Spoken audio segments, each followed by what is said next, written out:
Emmanuel Macron a beau dire que le sport n'est pas politique, Fabien Roussel pense le contraire. Ce mardi 29 novembre, le secrétaire national du Parti communiste était l'invité de Sonia Mabrouk sur Europe 1 et pour commencer l'entretien, le politique a tenu à faire passer un message aux Bleus. Vêtu du maillot de l'équipe de France, l'ancien candidat à l'élection présidentielle a sommé les joueurs de faire preuve du même courage que d'autres équipes nationales, telles que celle d'Iran ou d'Allemagne.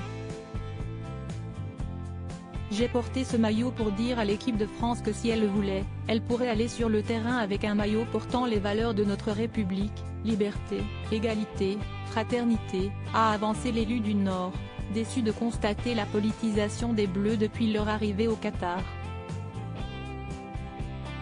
Il y a ce courage que certaines équipes ont pour faire vivre cette exigence, ce respect des droits humains, et notamment celui de respecter l'homosexualité, les LGBT, puisque si est condamné au Qatar, a rappelé Fabien Roussel, regrettant la prise de position honteuse de la Fédération internationale de football, FIFA, ayant interdit le port du brassard One Love, en soutien aux minorités sexuelles.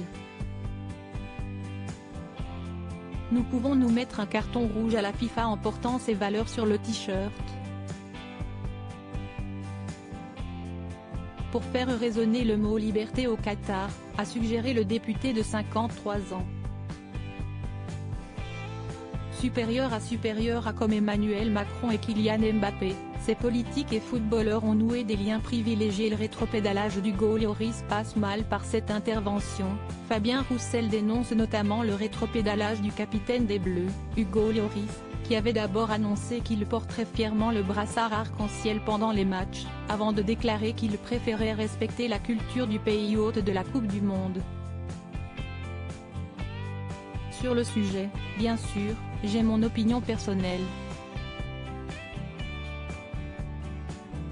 Lorsqu'on est en France, lorsqu'on accueille des étrangers, on a souvent l'envie qu'ils se prêtent à nos règles, qu'ils respectent notre culture et je ne ferai de même quand j'irai au Qatar, tout simplement, avait-il finalement fait savoir le célèbre gardien de but en conférence de presse, 2 jours avant le lancement de la compétition.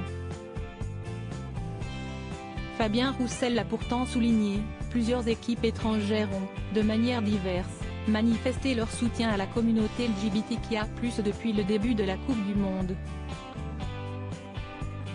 Les joueurs allemands ont notamment mimé le bâillon en mettant les mains devant leur bouche, avant leur rencontre contre le Japon.